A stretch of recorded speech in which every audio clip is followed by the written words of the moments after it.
Slavery codes from the early 1600s to the late 1800s.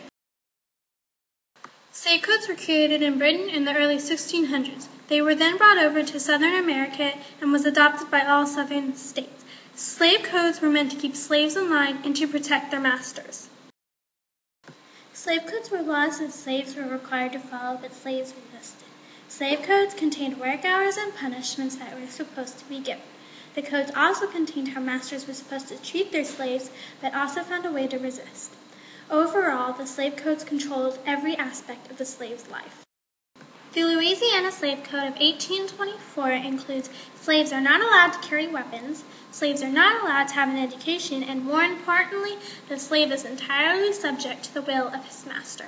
The master must treat his slave with humanity and must not inflict upon him any cruel punishment. He must provide him with a sufficiency of healthy food and necessary clothing, cause him to be properly attended during sicknesses, and provide for his necessary wants in his old age. Abolitionists were very upset about the passing of the slave codes. Because of that, they planned many violent and nonviolent riots and revolts against the codes. But later, knowing that wasn't working, began the conduction of the Underground Railroad. Freedom was not at all permitted in the slave codes, although some slaves had come up with many ways to get their freedom. In the slave code, slaves could not run away, but they did so illegally.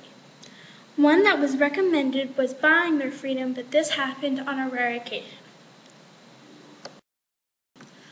One thing that the slave codes compare to today is the illegal crossing into the U.S. from Mexico.